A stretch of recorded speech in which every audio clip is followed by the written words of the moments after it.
गीता एक ऐसा संवाद ग्रंथ है जिसमें गुरु और शिष्य का अद्भुत संवाद सुनने को और देखने को मिलता है। पूछने वाला अर्जुन होना चाहिए। अर्जुन का अर्थ होता है जो श्वेत है, दूसरा अर्थ उसका होता है जो सरल है, जिसमें ऋजुता है। कृष्ण का अर्थ ही एक तो काला, तो सफेद पे काला बहुत अच्छे से चढ़ जाता है। सफेद कागज, लिखे जाने वाले जो अक्षर हैं वो काले अक्षर हैं। देखा जाए तो राम जी का स्वरूप जो है बड़ा ही सीधा सरल रूप है। उनकी गाथा भी सीधी सादी गाथा है। राम जी का नाम भी अगर लिखना हो तो बहुत सीधा सा राम लिखा जाता है। और कृष्ण तो लिखने में भी थोड़ा टेढ़ा है, और वो है भी बांके बिहारी, टेढ़े ही खड़े होते हैं। और नाम भी ऐसा है कि बोलने से होठ भी टेढ़े हो जाते हैं। कृष्ण कहते हैं ऐसे होठ भी टेढ़े हो जाते हैं। खुद टेढ़े और दूसरे को टेढ़ा कर दें। लेकिन असल में तो ये नाम ही ऐसा टेढ़े को भी सीधा करने वाला नाम है, इसलिए ये गुरु का रूप है। लेकिन पूछने वाला अर्जुन जैसा होना चाहिए, सीधे भाव से ये पूछ रहा है। तो कृष्ण भगवान ने जो संदेश दिया उस संदेश को हम लोग सभी मनन चिंतन कर रहे हैं। और यहां जिस बिंदु पर हम लोग पहुंचे हैं वह बिंदु है कि 8 अमृत बिंदु भक्ति के भगवान श्री कृष्ण ने गीता के 12वें अध्याय में दिए, जिसको हम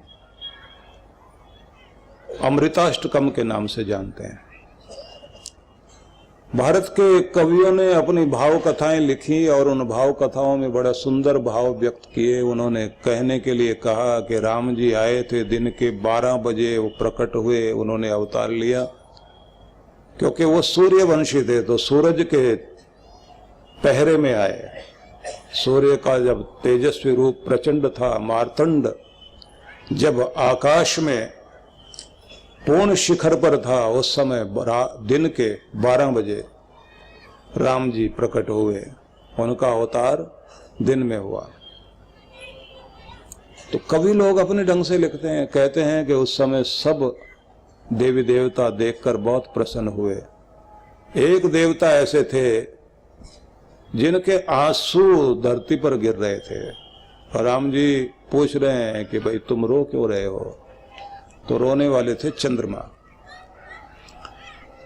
उनकी आंख में आंसू थे। बोले हम आपके दर्शन कर ही नहीं सकते क्योंकि हम तो रात में आते हैं, आप दिन में आ गए। हमें आपसे बहुत लगाव है लेकिन दर्शन की इच्छा है। राम जी प्रसन्न करने के लिए, क्योंकि राम जी का स्वभाव बड़ा सरल है, उन्होंने कहा कि मैं आऊंगा, एक बार तुम्हारे पहरे में भी आऊंगा। तो अगला अवतार जो हुआ वो कृष्ण का अवतार हुआ और वो रात को 12 बजे आए। लेकिन जब उन्होंने कहा ना कि मैं फिर आऊंगा, तुम्हारे शासन काल में भी आऊंगा, रात में भी आऊंगा, लेकिन फिर भी आंसू नहीं रुके चंद्र के। राम जी बोले अच्छा इतना प्यार करते हो ना तुम, मैं अपने नाम के आगे तुम्हारा नाम लगा लेता हूं। तो रामचंद्र कहलाने लगे। अब आप देख लीजिए और सारे भाई हैं, कोई भरत चंद्र नहीं है, लखन चंद्र नहीं है, राम जी ही रामचंद्र हैं। और अगला अवतार जब लिया तो रात को 12 बजे आए, क्योंकि अपने प्यार करने वालों को कितना प्यार देते हैं कि उन्होंने चंद्र नाम साथ जोड़ लिया। और हैं सूर्यवंशी, सूर्यवंशी राम जी। और बाद में फिर आए चंद्रवंश में, आए तो रात को 12 बजे आए। लेकिन रात्रि में अवतार लेने का मतलब ये हुआ कि उनके जीवन लीला में सबसे महत्वपूर्ण कड़ी रही कठिनाइयां इतनी कि उनके आने के समय में ही किसी के आने पर स्वागत के लिए कितना कुछ धूमधाम होती है। उन्हें तो मारने के लिए ही लोग चारों तरफ खड़े हुए हैं, उनके अपने ही। लेकिन सबसे बड़ी बात जो कृष्ण का धर्म समझाता है, कृष्ण धर्म बड़ा अद्भुत है। उन्होंने क्या समझाया कि कठिनाइयां कितनी भी हो, बहादुरी यह है कि लांघते जाओ, मुस्कुराते जाओ और आगे बढ़ते जाओ। इसलिए कृष्ण रोते हुए नहीं दिखाई देते, आनंद में रहते हैं। तो भगवान श्री कृष्ण की जो गाथा है वो तो अद्भुत है ही है। और उस गाथा में जो सबसे ज्यादा महत्वपूर्ण है, जो उन्होंने हमारे लिए कहा, हमें जो उन्होंने दिया वो बहुत अद्भुत संदेश दिया। तो गीता उनका अमृत संदेश है। तो जहां हम चले थे, भगवान ने कहा संतुष्ट सततम योगी यत्तात्मा दृढ़ निश्चय मयि अर्पित मनोबुद्धिर यो मद भक्त स मे प्रिय। वह व्यक्ति जो सदा संतुष्ट रहता हो, संतुष्ट सततम योगी, निरंतर संतुष्ट रहता हो। योगी मतलब ऐसा जो ध्यानी है, ध्यान में जो स्थिर है। यतात्मा दृढ़ निश्चय, और जो आत्म संयत है, आत्म केंद्रित है, अपने अंतर में स्वयं को नियंत्रित किए हुए है, और जिसका निश्चय, जिसका संकल्प बहुत ही दृढ़ है, जिसका संकल्प कोई हिला नहीं सके, और जिसके मन में उठने वाली समस्त इच्छाओं की तरंगें उसने अपने भगवान को अर्पित कर दी हो, और उसको जो दिमाग भी काम करता है ना, अक्ल, अपना दिल और दिमाग सब भगवान को अर्पित कर दिया हो। ये दिल भी तुम्हारा, ये दिमाग भी तुम्हारा, मेरा मन भी तुम्हारा, मेरी इच्छाएं तुम्हारी, मेरा पूरा निश्चय तुम्हारे लिए, और मैं हर पल तुम्हारी और जुड़ा हुआ हूं। ऐसा भाव रखने वाला जो है, कृष्ण भगवान कहते हैं स में प्रिय, बस वही मेरा प्यारा है, कि मैं उसे बहुत प्यार करता हूं। तो विचारणीय ये है कि भगवान कहते हैं कि जो सदा संतुष्ट रहे,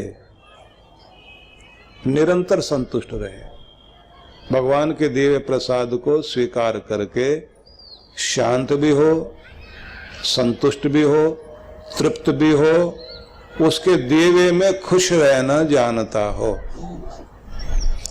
आसान बात नहीं है। जो कुछ भी हमारे पास है उसको पाकर हमारे अंदर और पाने की चाह तो होती है, और अगर कुछ कम हो तो बेचैनी बहुत ज्यादा होती है। आपके मुख के अंदर 32 दांत हैं, उनमें से अगर एक ना रहे तो जीभ बार बार वहीं जाती है और उसी को छेड़कर कहती है बस ये वाला कम है, ये कम है, ये कम है, ये कम है।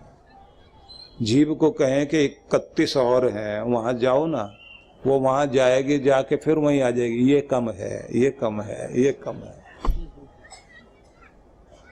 उसे फिर बीच में रोको कि नहीं इधर नहीं, इधर वालों के पास जाओ, फिर जाएगी उधर, जाते फिर वहीं उसी को छेड़ती है, ऐसे का ये वाला ये नहीं है, ये नहीं। ये तो जीभ करती है, और मन क्या करता है?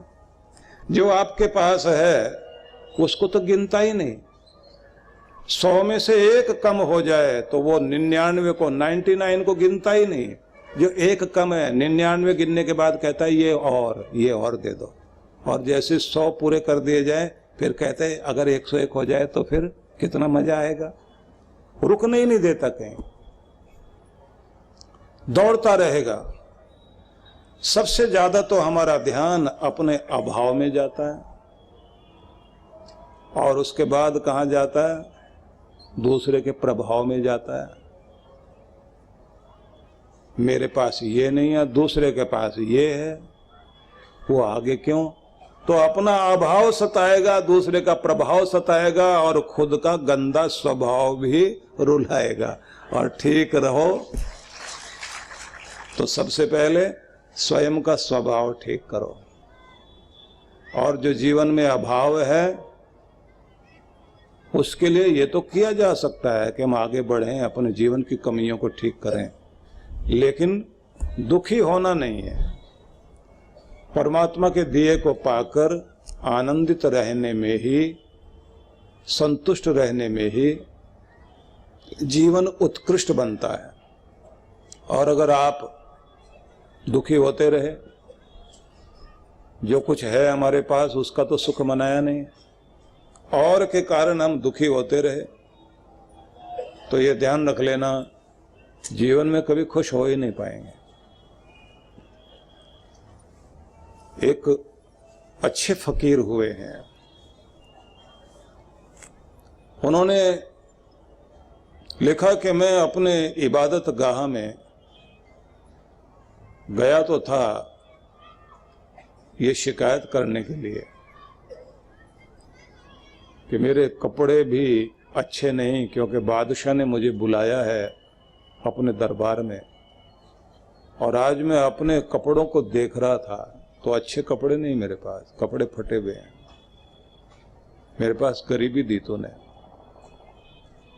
तो शिकायत करने गया, लेकिन कहता है कि जब सीढ़ियां चढ़ने लगा अपने इबादत गाह के लिए, तो वहां एक लंगड़े आदमी को जाते हुए देखा जिसका एक पांव नहीं है।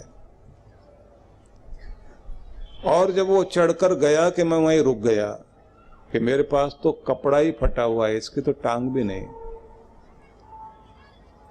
तो जब वो लौटकर आया, कहता है कि मैं वहीं खड़ा खड़ा इंतजार कर रहा हूं और मन में सोच रहा हूं कि आज तो लगता है शिकायत करने वाले ही भगवान के दरबार में जा रहे हैं। कि जब वो लौटा तो मैंने उससे पूछा, कराई शिकायत? बोले किस बात की? एक टांग नहीं है इसके लिए? एक टांग है, उसके बाद भी सिर उठाकर जी रहा हूं और अपने लिए कमा रहा हूं और अपने बच्चों के लिए कमा रहा हूं। मैं उसको थैंक्स करने गया था कि भले ही एक टांग नहीं है, लेकिन हिम्मत तूने बहुत दी, मेरे मन में शांति दी और मेरे चेहरे पर मुस्कुराहट दी।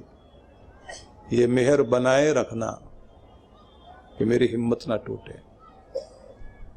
कहता है कि उसके बाद जब मैं गया ऊपर तो मैं जाकर बहुत रोया और मैंने कहा, इतना सुंदर शरीर तूने दे दिया, मैंने उसका शुक्र तो मनाया नहीं, उसका धन्यवाद तो किया नहीं, कपड़ा फटा हुआ है इसकी शिकायत करने आ गया, मैं तो तेरे दर पर आने के लायक भी नहीं हूं। हम लोग अपने जिंदगी में जो कुछ पाया उसके प्रति तो भगवान को धन्यवाद कर नहीं पाते। जो जीवन में छोटी मोटी कमी रहेगी रोज उसकी शिकायत करते रहते हैं, और जब ये शिकायत करते हैं तो जिंदगी में शिकायतें बढ़ती चली जाती हैं। तो जो सतत संतुष्ट है, धन्यवाद वही करेगा।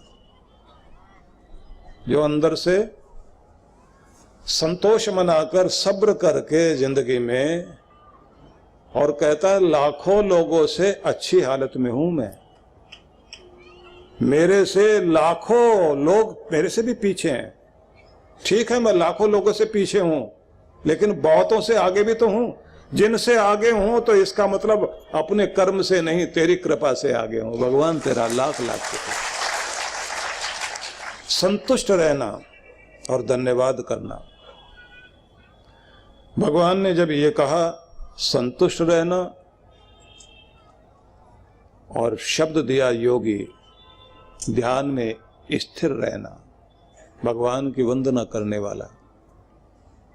वैसे तो देखा जाए तो सीढ़ी का पहला पायदान यही है कि तृप्ति आएगी, संतुष्टि आएगी तो धन्यवाद भी करोगे, मन भी भगवान से जुड़ेगा। शिकायत वाला आदमी शिकायत करता रह जाता है, वो भक्ति नहीं कर पाता। तो संतुष्ट रहिए, भगवान से जुड़े रहिए। अगला शब्द बहुत ही अद्भुत है, यत आत्मा दृढ़ निश्चय। जो जुड़ा हुआ है भगवान से और स्वयं को नियंत्रित किए हुए है, खुद को कंट्रोल करना जानता है। ये बात सोचने योग्य है। खुद पर नियंत्रण लगाए और खुद को जोड़े रखे। हमें हर दिन एक प्रैक्टिस जरूर करनी चाहिए कि क्या हमारे ऊपर कंट्रोल है या नहीं है। इसकी शुरुआत की जाती है जब आपके पास आपकी थाली में आपकी पसंद वाला खाना आए और नापसंद वाला भी हो, तो आपका ध्यान सबसे पहले उसे खाने में जाता है जो आपको पसंद आता है, और जो नहीं पसंद होता उसको तो थाली में से अलग हटा देते हैं। और जबकि पता है कि सेहत ये देने वाला ये है जिसे आप पसंद नहीं कर रहे हैं। तो किसी को करेले, किसी को मेथी की सब्जी पसंद नहीं आती, किसी को अन्य सब्जी पसंद नहीं आती, लेकिन देखा जाए बहुत लोग हैं ना जिनको आंवला पसंद नहीं आता। आंवला समझिए कि तराजू में एक तरफ सारे फल रखिए और एक तरफ आंवला रख दीजिए, तो कहते हैं आंवला फिर भी भारी पड़ेगा। इतने गुण है उसमें कि व्यक्ति को स्वस्थ तरोताजा रखने के लिए, आपके चेहरे का ग्लो बनाए रखने के लिए आंवला बहुत काम की चीज है। ज्यादातर लोगों के जीवन में ऐसी चीजें होती हैं जो अपने आप को नियंत्रित नहीं कर पाते। अच्छे पढ़े लिखे लोगों में भी देखा गया है ऐसी चीजें खा रहे होते हैं क्योंकि खुद पर नियंत्रण नहीं है ना। और जब नियंत्रण नहीं है तो जो अखाद्य है उसे भी हम खाने लग जाएंगे, और जब उसे खाएंगे तो जीवन और खराब होता है। एक उदाहरण देना चाहता हूं आपको। कई बार हम लोग ऐसी चीजें भी बता देते हैं, कहते हैं ना कि भांग का खेत था। भांग तो समझते हैं ना आप लोग, ऐसी चीज तो वैसे भी समझ में आ जाती है।